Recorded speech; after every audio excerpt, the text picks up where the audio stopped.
ದ್ರಾವಿಡರ ನಾಡಲ್ಲಿ ಕಮಲ ಅರಳಿಸೋಕೆ ಅಮಿತ್ ಶಾ ಪಣ ತೊಟ್ಟಿದ್ದಾರೆ. ಚುನಾವಣೆಯ ಸಾಗರದಲ್ಲಿ ಗೆಲುವಿನ ದಡ ಸೇರಲು ಈಗಿನಿಂದಲೇ ಹುಟ್ಟುಹಾಕಿದ್ದಾರೆ. ತಮಿಳುನಾಡಿನಲ್ಲಿ ನಿಂತು ಇವತ್ತು ಚುನಾವಣಾ ಚಾಣಕ್ಯ ಭವಿಷ್ಯ ನುಡಿದಿದ್ದಾರೆ.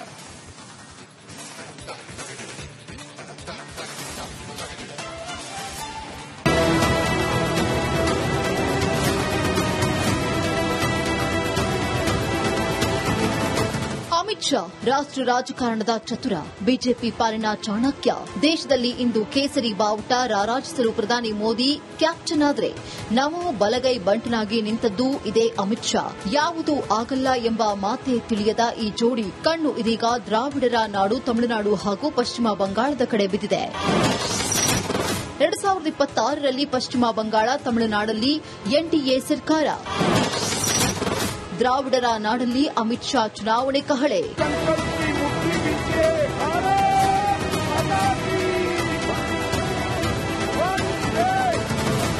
ಮುಂದಿನ ವರ್ಷ ಬಿಜೆಪಿ ಪಾಲಿಗೆ ಕಬ್ಬಿಣದ ಕಡಲೆಯಾಗಿರುವ ತಮಿಳುನಾಡು, ಪಶ್ಚಿಮ ಬಂಗಾಳದ ಚುನಾವಣೆಗಳು ಬರ್ತಿವೆ. ಹೀಗಾಗಿ ತಯಾರಿ ಶುರು ಮಾಡಿರುವ ಅಮಿತ್ ಶಾ ಕಳೆದ ವಾರವಷ್ಟೇ ಪಶ್ಚಿಮ ಬಂಗಾಳಕ್ಕೆ ಹೋಗಿದ್ರು. ಹೀಗಾಗಿ ತಮಿಳುನಾಡಿಗೆ ಪಕ್ಷ ಬಲವರ್ಧನೆಗೊಳಿಸುವ ಕೇಂದ್ರ ಗೃಹ ಸಚಿವ ಅಮಿತ್ ಶಾ ಎಂಟ್ರಿ ಕೊಟ್ಟಿದ್ದು, ಮುಂದಿನ ವರ್ಷದ 2 ರಾಜ್ಯಗಳ ಚುನಾವಣೆಯಲ್ಲಿ ಎನ್ಡಿಎ ಅಧಿಕಾರಕ್ಕೇರಲಿದೆ ಎಂದು ಭವಿಷ್ಯ ನುಡಿದಿದ್ದಾರೆ.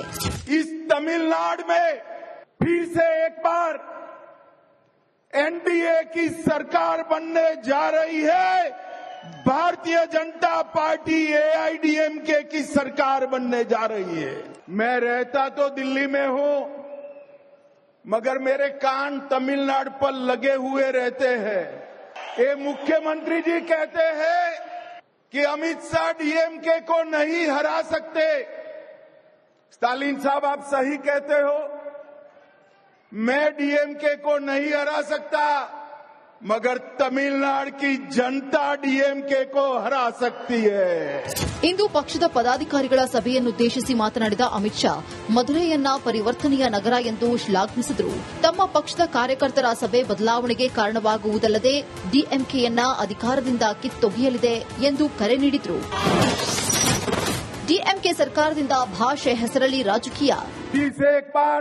तमिलनाडु सरकार से मेरी मांग दोहराता हूं कि मेडिकल और इंजीनियरिंग की पढ़ाई में जल्द से जल्द तमिल भाषा का प्रवेश हो और मेडिकल और इंजीनियरिंग की पढ़ाई तमिल भाषा में की जाए.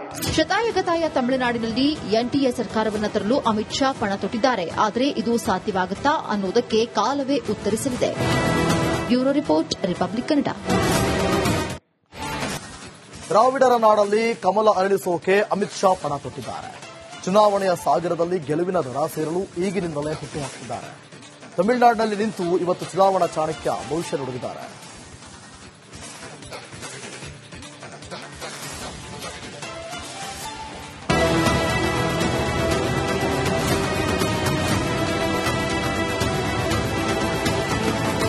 ಅಮಿತ್ ಶಾ ರಾಷ್ಟ್ರ ರಾಜಕಾರಣದ ಚತುರ, ಬಿಜೆಪಿ ಪಾಲಿನ ಚಾಣಕ್ಯ.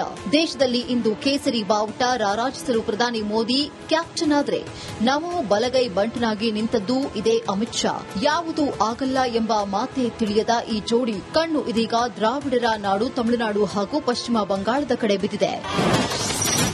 2026ರಲ್ಲಿ ಪಶ್ಚಿಮ ಬಂಗಾಳ, ತಮಿಳುನಾಡಲ್ಲಿ ಎನ್ಡಿಎ ಸರ್ಕಾರ. ದ್ರಾವಿಡರ ನಾಡಲ್ಲಿ ಅಮಿತ್ ಶಾ ಚುನಾವಣೆ ಕಹಳೆ.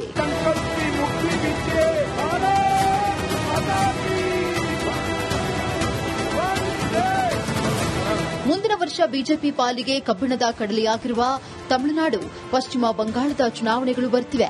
ಹೀಗಾಗಿ ತಯಾರಿ ಶುರು ಮಾಡಿರುವ ಅಮಿತ್ ಶಾ ಕಳೆದ ವಾರವಷ್ಟೇ ಪಶ್ಚಿಮ ಬಂಗಾಳಕ್ಕೆ ಹೋಗಿದ್ರು. ಹೀಗಾಗಿ ತಮಿಳುನಾಡಿಗೆ ಪಕ್ಷ ಬಲವರ್ಧನೆಗೊಳಿಸುವ ಕೇಂದ್ರ ಗೃಹ ಸಚಿವ ಅಮಿತ್ ಶಾ ಎಂಟ್ರಿ ಕೊಟ್ಟಿದ್ದು, ಮುಂದಿನ ವರ್ಷದ 2 ರಾಜ್ಯಗಳ ಚುನಾವಣೆಯಲ್ಲಿ ಎನ್ಡಿಎ ಅಧಿಕಾರಕ್ಕೇರಲಿದೆ ಎಂದು ಭವಿಷ್ಯ ನುಡಿದಿದ್ದಾರೆ.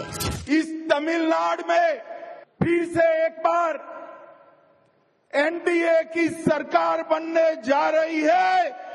भारतीय जनता पार्टी एआईडीएमके की सरकार बनने जा रही है.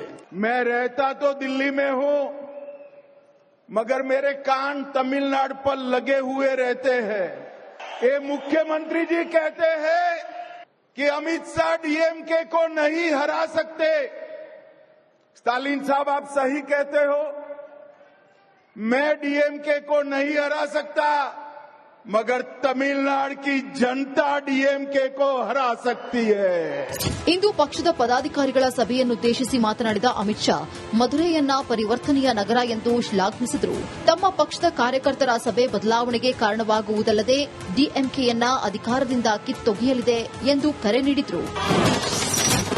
ಡಿಎಂಕೆ ಸರ್ಕಾರದಿಂದ ಭಾಷೆ ಹೆಸರಲ್ಲಿ ರಾಜಕೀಯ.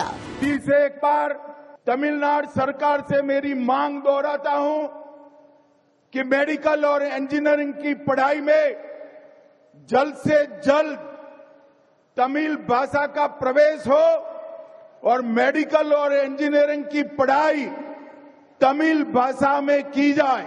ಶತಾಯಗತಾಯ ತಮಿಳುನಾಡಿನಲ್ಲಿ ಎನ್ಡಿಎ ಸರ್ಕಾರವನ್ನು ತರಲು ಅಮಿತ್ ಶಾ ಪಣ ತೊಟ್ಟಿದ್ದಾರೆ. ಆದರೆ ಇದು ಸಾಧ್ಯವಾಗುತ್ತಾ ಅನ್ನೋದಕ್ಕೆ ಕಾಲವೇ ಉತ್ತರಿಸಲಿದೆ. Bureau report, republic Kannada. ದ್ರಾವಿಡರ ನಾಡಲ್ಲಿ ಕಮಲ ಅರಳಿಸೋಕೆ ಅಮಿತ್ ಶಾ ಪಣ ತೊಟ್ಟಿದ್ದಾರೆ. ಚುನಾವಣೆಯ ಸಾಗರದಲ್ಲಿ ಗೆಲುವಿನ ದಡ ಸೇರಲು ಈಗಿನಿಂದಲೇ ಹುಟ್ಟು ಹಾಕಿದ್ದಾರೆ. ತಮಿಳುನಾಡಿನಲ್ಲಿ ನಿಂತು ಇವತ್ತು ಚುನಾವಣಾ ಚಾಣಕ್ಯ ಭವಿಷ್ಯ ನುಡಿದಿದ್ದಾರೆ.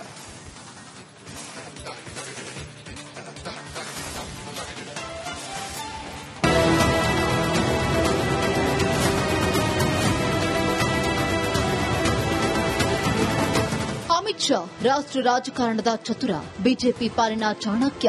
ದೇಶದಲ್ಲಿ ಇಂದು ಕೇಸರಿ ಬಾವುಟ ರಾರಾಜಿಸಲು ಪ್ರಧಾನಿ ಮೋದಿ ಕ್ಯಾಪ್ಟನ್ ಆದರೆ ನಮೋ ಬಲಗೈ ಬಂಟನಾಗಿ ನಿಂತದ್ದು ಇದೇ ಅಮಿತ್ ಶಾ.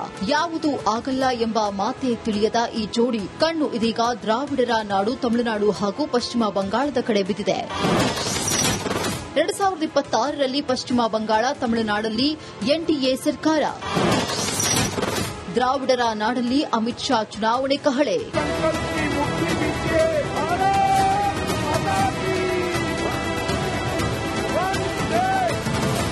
ಮುಂದಿನ ವರ್ಷ ಬಿಜೆಪಿ ಪಾಲಿಗೆ ಕಬ್ಬಿಣದ ಕಡಲೆಯಾಗಿರುವ ತಮಿಳುನಾಡು, ಪಶ್ಚಿಮ ಬಂಗಾಳದ ಚುನಾವಣೆಗಳು ಬರ್ತಿವೆ. ಹೀಗಾಗಿ ತಯಾರಿ ಶುರು ಮಾಡಿರುವ ಅಮಿತ್ ಶಾ ಕಳೆದ ವಾರವಷ್ಟೇ ಪಶ್ಚಿಮ ಬಂಗಾಳಕ್ಕೆ ಹೋಗಿದ್ರು. ಹೀಗಾಗಿ ತಮಿಳುನಾಡಿಗೆ ಪಕ್ಷ ಬಲವರ್ಧನೆಗೊಳಿಸುವ ಕೇಂದ್ರ ಗೃಹ ಸಚಿವ ಅಮಿತ್ ಶಾ ಎಂಟ್ರಿ ಕೊಟ್ಟಿದ್ದು ಮುಂದಿನ ವರ್ಷದ 2 ರಾಜ್ಯಗಳ ಚುನಾವಣೆಯಲ್ಲಿ ಎನ್ಡಿಎ ಅಧಿಕಾರಕ್ಕೇರಲಿದೆ ಎಂದು ಭವಿಷ್ಯ ನುಡಿದಿದ್ದಾರೆ. तमिलनाडु में फिर से एक बार एनडीए की सरकार बनने जा रही है. भारतीय जनता पार्टी एआईडीएमके की सरकार बनने जा रही है. मैं रहता तो दिल्ली में हूं, मगर मेरे कान तमिलनाडु पर लगे हुए रहते हैं. ये मुख्यमंत्री जी कहते हैं कि अमित शाह डीएमके को नहीं हरा सकते. स्टालिन साहब, आप सही कहते हो, मैं डीएमके को नहीं हरा सकता, मगर तमिलनाडु की जनता डीएमके को हरा सकती है.